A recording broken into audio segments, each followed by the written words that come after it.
പ്രിയമുള്ള കൂട്ടുകാരെ, daily ഇൻസൈറ്റിൽ corruption എന്ന ടോപ്പിക്കുമായി ഖദീജ എ.വി. ഇന്ന് കറപ്ഷനെക്കുറിച്ച് ആലോചിച്ചപ്പോൾ ആദ്യം ഈ രംഗത്ത് വലിയ പരിചയമൊന്നും ആവാത്തതുകൊണ്ടേ ഒരു വരൾച്ച, അതായത് വിഷയദാരിദ്ര്യം.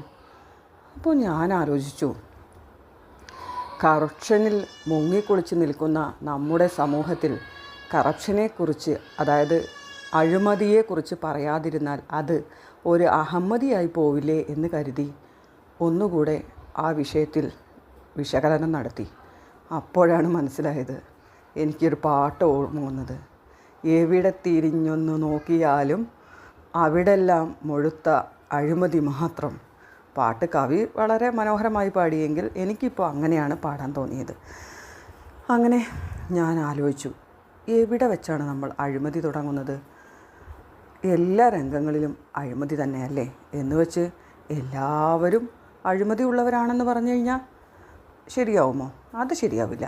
പക്ഷേ നമ്മളുടെ വിദ്യാഭ്യാസം തുടങ്ങുന്ന അന്നു മുതൽ അഴിമതി എന്ന വില്ലൻ നമ്മുടെ കൂടെ വരുന്നുണ്ട്. നമുക്കറിയാം, പണമുള്ളവന് പഠിക്കാൻ ഒരു സ്ഥാപനം, പണമില്ലാത്തവന് പഠിക്കാനോ മറ്റൊന്ന്, ഇല്ലെങ്കിൽ ആരെങ്കിലും വിളിച്ചു പറഞ്ഞാൽ ഒരഡ്മിഷൻ, ഇല്ലെങ്കിൽ അവിടെ സീറ്റില്ലത്രേ. അങ്ങനെ തുടങ്ങുന്നു നമ്മുടെ വിദ്യാഭ്യാസ കാലഘട്ടം. അതിനുശേഷം നമുക്കറിയാം, കലാകായിക രംഗത്ത് വലിയ തരത്തിൽ തന്നെ അഴിമതി നടക്കുന്നുണ്ട്. നമുക്കറിയാം, കലയും കായികമായിട്ടുള്ള കഴിവുമെല്ലാം ദൈവികമാണ് അല്ലെങ്കിൽ വരദാനമാണ് എന്നൊക്കെ പറയുമ്പോഴും എത്രമാത്രം വരദാനമാണ് എന്നുള്ളത് നമ്മൾ ആലോചിക്കേണ്ടിയിരിക്കുന്നു. സബ് ജില്ല, ജില്ല, സംസ്ഥാന തലങ്ങളിൽ ഫസ്റ്റ് കിട്ടുവാൻ വേണ്ടി അല്ലെങ്കിൽ ഉയർന്ന സ്ഥാനം കിട്ടുവാൻ വേണ്ടി ജഡ്ജിന് കാശ് കൊടുത്ത് വ്യക്തിയെ സ്വാധീനിക്കുന്ന അവസ്ഥയുണ്ടത്രേ. ഇതൊക്കെ നമ്മൾ പലപ്പോഴും അറിഞ്ഞിട്ടും അറിയാതെ ഇരിക്കുകയാണ്.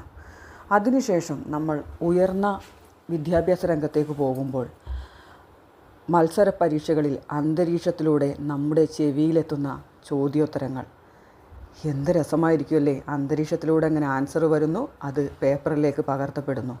അങ്ങനെ നമ്മൾ ആ പരീക്ഷയിൽ ജയിക്കുന്നു. ജയിച്ചാലോ ഇഷ്ടമുള്ളവന് ജോലി, അല്ലെങ്കിൽ റെക്കമെൻഡ് ചെയ്യാനുള്ളവന് ജോലി. അങ്ങനെയാണെങ്കിൽ പിന്നെ എന്തു പറയാൻ? അവിടെയും അഴിമതിക്ക് മാറി നിൽക്കാനൊക്കുമോ? പിന്നെ മറ്റൊന്ന്, നമുക്കറിയാം, അധികാരത്തിന് ഏറ്റവും നല്ലത് മൗനമായിരിക്കുക എന്നതാണ് മാർഗം എന്ന് പറയാറുണ്ട്. എന്നുവെച്ചാൽ എന്ത് കണ്ടാലും മിണ്ടാതിരുന്നാൽ നമുക്ക് ഒരു കുഴപ്പമില്ല, നമുക്ക് കിട്ടുന്നതെല്ലാം നമുക്ക് ആസ്വദിക്കാം. രാവിലെ ബ്രഷും അഴിമതിയും ഇട്ട് പല്ല് തേച്ച് അഴിമതിയും സാമ്പാറും കൂട്ടി കഴിച്ച് അഴിമതി കസേരയിൽ ഇരുന്നു കൊണ്ട് നമുക്ക് പാട്ടുപാടാം. അഴിമതിയിൽ മുങ്ങിത്തപ്പി കൈക്കൂലി കഷ്ണം കിട്ടി, നിന്നെ മാത്രം കണ്ടില്ലല്ലോ എന്ന് പറഞ്ഞുകൊണ്ട് നമ്മുടെ അഴിമതിക്ക് കൂട്ടുനിൽക്കുന്ന പലരെയും കുറിച്ച് നമുക്ക് ആ കസേരയിൽ ഇരുന്ന് പാട്ടുപാടാം. ഇങ്ങനെയൊക്കെ ആകുമ്പോൾ അഴിമതി എങ്ങനെയാണ് നമ്മളിൽ നിന്ന് മാറി നിൽക്കുന്നത്? എന്ന് വെച്ച് എല്ലാവരും അഴിമതിക്കാരാണോ? നമുക്കറിയാം, ഒരു പുഴയിലെ മീനിൽ ഒരെണ്ണം ചത്ത് കഴിഞ്ഞാൽ തന്നെ നമുക്ക് ആ പുഴ മുഴുവൻ നാറുന്നതായി, അതായത് സ്മെല്ലടിക്കുന്നതായി തോന്നും. ഇതുപോലെ തന്നെയാണ് പല പ്രസ്ഥാനങ്ങളും.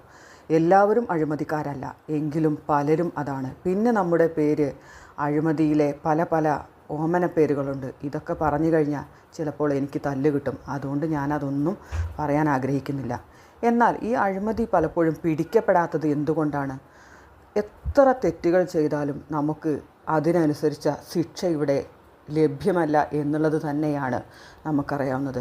നമ്മുടെ നിയമത്തിൻ്റെ ആപ്തവാക്യം എന്ന് പറയുന്നത് 1000 അപരാധികൾ രക്ഷപ്പെട്ടാലും ഒരു നിരപരാധി പോലും ശിക്ഷിക്കപ്പെടരുത് എന്നാണ്.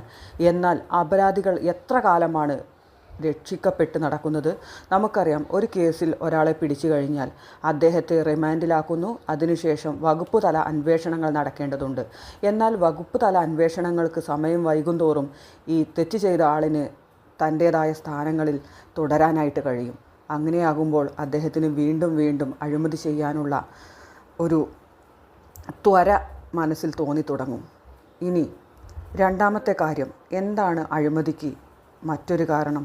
അഴിമതിയിൽ മുങ്ങിക്കുളിക്കുമ്പോൾ നമുക്ക് നാണമില്ലാതെയാകുന്നു. എന്ത് ചെയ്താലും കുഴപ്പമില്ല എന്നുള്ളൊരവസ്ഥയിലേക്ക്.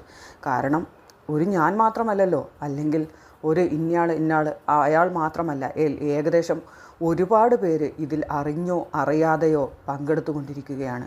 അഴിമതി എന്ന മഹാവീരൻ നമ്മളെ ഇങ്ങനെ വരിഞ്ഞു മുറുക്കിക്കൊണ്ടിരിക്കുകയാണ്. എന്നിട്ടും നമുക്ക് നേരെ ആരോ വിരൽ ചൂണ്ടുന്നു. അല്ല, വിരലല്ല, കഠാര ചൂണ്ടുന്നു. എന്ത് പറഞ്ഞുകൊണ്ട്? മിണ്ടരുത്, ഇവിടെ പലതും നടക്കും, കണ്ണടച്ചുകൊള്ളുക, ഇല്ലെങ്കിൽ ഉറങ്ങുക. ഉറക്കമാണോ? അല്ല, ഉറങ്ങുന്നു എന്ന് നടിച്ചുകൊണ്ട് നമ്മൾ മിണ്ടാതെ ഇരുന്നാൽ നമുക്കും സ്വസ്ഥമായി പോകാം. ചിലപ്പോൾ നമ്മുടെ മുന്നിലൂടെ പോകുന്ന പലതിലും നമുക്കും കൈയിട്ട് വാരാം. അങ്ങനെ കൈയിട്ട് വാരിയുള്ളൊരു ജീവിതമാകുമ്പോൾ പ്രത്യേകിച്ച് ബുദ്ധിമുട്ടൊന്നുമില്ലല്ലോ. എന്നാൽ ഇതൊക്കെ ചെയ്ത് വലിയ ശീലമില്ലാത്തത് കൊണ്ടാകട്ടോ ആദ്യം എനിക്കൊരു വിഷയദാരിദ്ര്യം തുടങ്ങിയത്. ഇതൊരു നല്ല ബിസിനസ്സാണ്, ഒന്ന് തുടങ്ങി നോക്കിയാലോ. എങ്ങനെയാണെങ്കിലും, ഒരു തമാശയ്ക്ക് പറഞ്ഞതാണ്, എങ്ങനെയാണെങ്കിലും അഴിമതിയില്ലാത്ത നല്ല നാളുകൾ നമുക്ക് മുന്നിൽ വരുമെന്ന പ്രതീക്ഷയോടെ, അല്ലെങ്കിൽ അതൊരു ഉട്ടോപ്യൻ കൺസെപ്റ്റ് ആണെങ്കിൽ പോലും നമുക്കും പ്രതീക്ഷിക്കാം ഒരു നല്ല നാളെ. അഴിമതിയില്ലാത്ത, ആരുടേതും കൈയിട്ട് വാരാത്ത, അർഹമായതെല്ലാം അർഹരുടെ കൈകളിലേക്ക് എത്തുന്ന ഒരു നല്ല നാളെയുടെ ഒരു തണുത്ത കാറ്റ് വീശിത്തുടങ്ങുന്നു എന്ന പ്രതീക്ഷയോടെ തൽക്കാലം കൂട്ടുകാരെ ഞാനിതാ പോകുന്നു. ഇനിയും പറഞ്ഞാൽ നിങ്ങളെല്ലാവരും കൂടെ എനിക്ക് നേരെ ആ കഠാര ചൂണ്ടിയാലോ എന്നൊരു ചെറിയ ഭയം ഇല്ലാതെ ഇല്ല. എന്നാലും നമുക്ക് പ്രതീക്ഷിക്കാമല്ലേ അഴിമതിയില്ലാത്ത നല്ലൊരു ഭരണത്തിനായി, നല്ലൊരു നാളേക്കായി. അതുപോലെ നമുക്കറിയാം, നാം കഴിക്കുന്ന ഭക്ഷണം ആവശ്യമില്ലാത്ത തരത്തിൽ അതിനെ വരൾച്ചയുണ്ടാക്കിയെടുത്ത് ഉയർന്ന മേഖലയിൽ പ്രവർത്തിക്കുന്നവർക്ക് മാത്രം അവസരങ്ങൾ കൊടുത്തുകൊണ്ടാണ് പലപ്പോഴും ഇവിടെയുള്ള പലരും ജീവിക്കുന്നത്. ഇതെല്ലാം കണ്ടിട്ടും കണ്ടില്ലെന്ന് നടിക്കുന്ന ഒരു സമൂഹമായി മാറാതിരിക്കാൻ, ശബ്ദിക്കേണ്ടയിടത്ത് ശബ്ദിക്കാനുള്ള ധൈര്യമുണ്ടാവും എന്ന പ്രതീക്ഷയോടെ വീണ്ടും ഇതാ ഞാൻ പോകുന്നു.